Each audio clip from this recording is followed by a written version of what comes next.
Hello વિદ્યાર્થી મિત્રો, કેમ છો? મજામાં ને? હું Gusai Asha Dharamgar from MD college of education. આજે આપણે ધોરણ 12ના વિષય નામાના મૂળ તત્વો ભાગ 2નો એક ટોપિક શેર મૂડીનું વર્ગીકરણ તેના વિશે અભ્યાસ કરીશું. વર્ગીકરણ વિવિધ પ્રકારે કરવામાં આવે છે. શેરમૂડીના વર્ગીકરણમાં સૌથી પહેલું વર્ગીકરણ જેમાં કરવામાં આવે છે એ છે સત્તાવાર મૂડી. હવે આ સત્તાવાર મૂડી એટલે શું? તો કંપની તેના ભવિષ્યમાં વધુમાં વધુ કેટલી મૂડી બહાર પાડી શકશે, એટલે જેનાથી વધુ મૂડી કંપની ક્યારેય બહાર પાડી ન શકે તેને કેવી મૂડી કહેવામાં આવે છે? તો કે સત્તાવાર મૂડી કહેવામાં આવે છે. કંપનીના જીવનકાળ દરમિયાન વધુમાં વધુ કેટલી? તો કે સત્તાવાર મૂડી જેટલી હશે ને એટલી મૂડી જ તે બહાર પાડી શકશે. હવે આ સત્તાવાર મૂડી છે ને એ કંપનીનું જે રજિસ્ટર હોય ને, રજિસ્ટ્રેશન કરાવે ને ત્યારે એને રજિસ્ટ્રેશનમાં પણ એ નોંધાવવી પડે છે. ધેટ મીન્સ કે એને શું? તો કે રજિસ્ટર મૂડી પણ કહેવામાં આવે છે. ને કંપનીનું જે મેમોરેન્ડમ હોય ને એમાં પણ એને દર્શાવવી ફરજિયાત છે. એટલે મેમોરેન્ડમમાં પણ હોય છે અને તેની તે રજિસ્ટર થયેલી પણ હોય છે. હવે આ મૂડીને છે ને વિવિધ નામથી ઓળખવામાં આવે છે. તો કયા નામથી ઓળખવામાં આવે છે? એક તો એની નોંધાયેલી મૂડી કહેવાય, બીજી અધિકૃત મૂડી. આમ તેના અલગ અલગ વિવિધ નામોથી ઓળખવામાં આવે છે. હવે ક્યારેક આપણે એવો પ્રશ્ન થાય કે કંપની બહુ પ્રગતિ કરે છે, આપણે હવે વધારાની મૂડીની જરૂર પડે છે પણ સત્તાવાર મૂડી આપણે એટલી રાખી નથી, તો હવે શું કરવું? જ્યારે આવી પરિસ્થિતિ ઊભી થાય ને ત્યારે શું કરવામાં આવે છે કે કંપની ધારાની જે જોગવાઈ છે ને તેનું પાલન કરવાનું, અને બીજું જે છે એ આપણે શું છે, શેર હોલ્ડરની જે સભા હોય ને, સામાન્ય શેર હોલ્ડરની સભામાં એનો શું કરવો પડે? તો એક ઠરાવ પસાર કરવો પડે. એ ઠરાવ પસાર કરીને આપણે શું કરશું? તો આપણી જે સત્તાવાર મૂડી છે ને એમાં વધારો કરી શકાય છે. એના સિવાય કોઈ પણ રીતે સત્તાવાર મૂડીમાં વધારો કરી શકાય નહીં. તો આ હતી સત્તાવાર મૂડી. ત્યાર પછી સત્તાવાર મૂડીની અંડરમાં કઈ? તો એક બહાર પાડેલી મૂડી આવે છે. હવે સત્તાવાર મૂડી અને બહાર પાડેલી મૂડીમાં શું ફરક હોય? દાખલા તરીકે હવે આપણે જોઈએ કે સત્તાવાર મૂડી આપણે કેટલી? તો કે કેટલી, દાખલા તરીકે આપણે 20 લાખ શેર એવા છે કે આપણે ભવિષ્યમાં એટલે કે કંપનીના જીવનકાળ દરમિયાન આપણે બહાર પાડવા માંગીએ છીએ. કેટલા શેર? તો કે 20 લાખ શેર. આપણે એક શેરની કિંમત કેટલી રાખીએ? તો કે 10 રૂપિયા રાખીશું. હવે 20 લાખ શેર 10 રૂપિયા લેખે એટલે 2 કરોડ રૂપિયા. હવે 2 કરોડ રૂપિયા શું થયું? આપણે જીવનકાળ દરમિયાન કેટલા? તો કે કંપની 2 કરોડ જેટલી મૂડી બહાર પાડી શકશે. તો એને કહેવાશે સત્તાવાર મૂડી. હવે બહાર પાડેલી મૂડી એટલે શું? તો ટોટલ આપણા કને કેટલા શેર હતા? તો કે 20 લાખ શેર હતા. એમાંથી હવે શું કરશે? તો કે 15 લાખ એને એમ થયું કે અત્યારે મને બહાર પાડવા છે. અત્યારે મને કેટલી મૂડીની જરૂર છે? તો કે 15 લાખ મૂડીની જરૂર છે.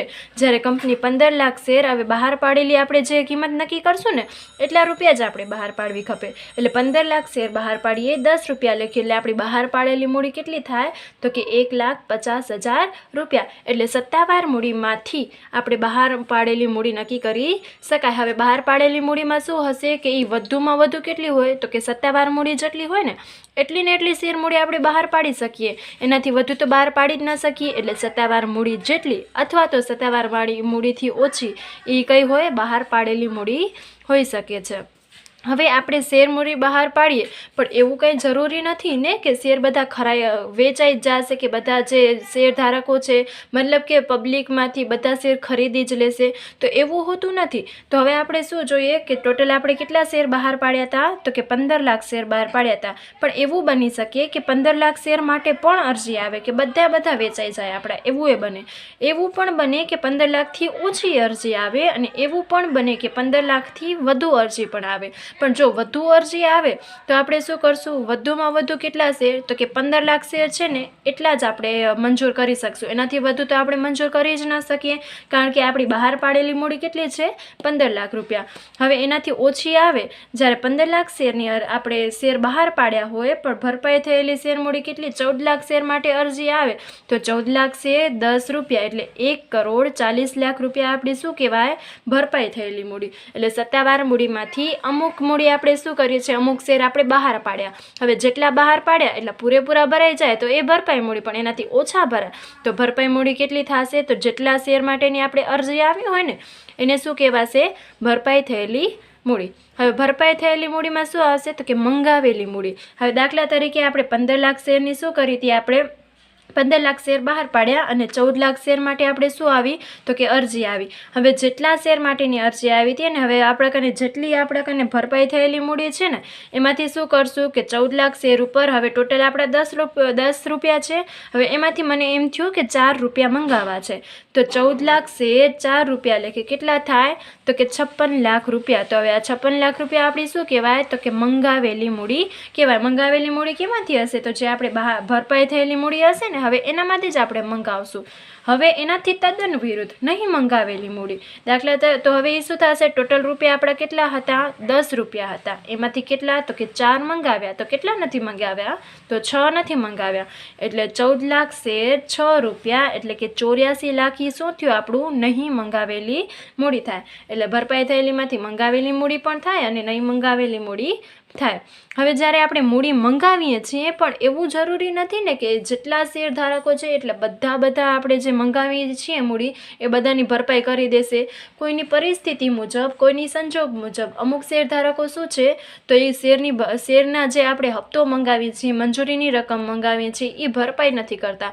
તો આવી ભરપાઈ ન થાય ને તો એને વસૂલાવેલી મૂડીમાં ન લઈ શકાય. વસૂલાવેલી એટલે જેટલી આપણે મંગાવેલી મૂડી હોય એનામાંથી આપણે જેટલા નાણાં મળતા હોય ને એને શું કહેવાશે તો કે વસૂલાવેલી મૂડી કહેવાશે.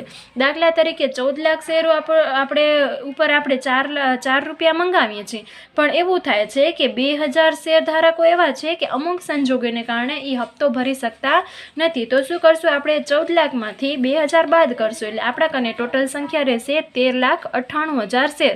હવે 13,98,000 શેર કેવા છે કે જેના ઉપર આપણે 4 રૂપિયા મળી જાય છે. તો આપણી વસૂલાવેલી મૂડી કેટલી કહેવાશે તો કે 55,92,000 રૂપિયા. તો આ આપની કહેવાશે વસૂલાવેલી મૂડી. ત્યારબાદની મૂડી છે આપણી અનામત મૂડી. હવે આ અનામત મૂડી એટલે શું હવે કંપનીને એમ થાય છે કે જેટલી હું મૂડી મંગાવીને એટલું બસ ઇનફ છે. હવે મને ભવિષ્યમાં એવી કોઈ જ જરૂર નથી કે સત્તાવાર મૂડીમાંથી હું વધારાના જે બાકીના શેર છે ને એ મંગાવું. દાખલા તરીકે સત્તાવાર મૂડી કેટલા હતા આપણા 20 લાખ શેર હતા. હવે 15 લાખ એમાંથી મંગાવ્યા તો એનો મતલબ શું 5 લાખ હજી શેર મંગાવવાના બાકી છે. જ્યારે ભવિષ્યમાં આપણે જરૂર પડે ત્યારે મંગાવી શકીએ એવું છે. પણ આપણે શું છે હવે આપણે એવું ફાઇનલ કરી લઈએ છીએ કે ના ભવિષ્યમાં કોઈ રકમ મંગાવવાની જરૂર જ નથી જેટલી છે એટલી ઇનફ છે. તો આપણા કને શું થશે 14 લાખ શેર છે ને એના ઉપર 6 રૂપિયા.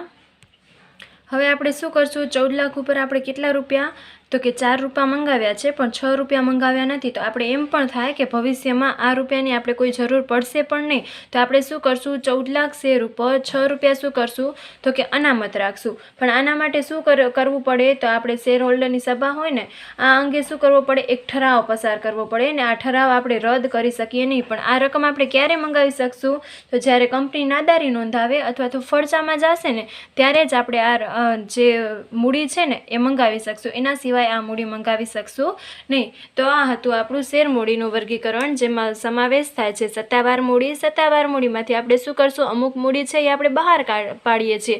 એમાંથી ટોટલ ભરપાઈ થયેલી બહાર પાડે જેટલી મૂડી પણ હોઈ શકે અને ઓછી પણ મૂડી હોઈ શકે. ભરપાઈ મૂડીમાંથી શું છે તો કે એક મંગાવેલી મૂડી છે અને એક નહીં મંગાવેલી મૂડી. હવે મંગાવીએ ને આપણે મૂડી એમાંથી અમુક વસૂલ આવે છે એને આપણે કહીશું વસૂલાવેલી મૂડી. હવે નહીં મંગાવેલી મૂડીમાંથી કે કોઈ અમુક ભાગ આપણે શું કરીએ છીએ અનામત રાખી દઈએ છીએ તો એને કહેવાશે અનામત મૂડી. Thank you. ફરી મળીશું.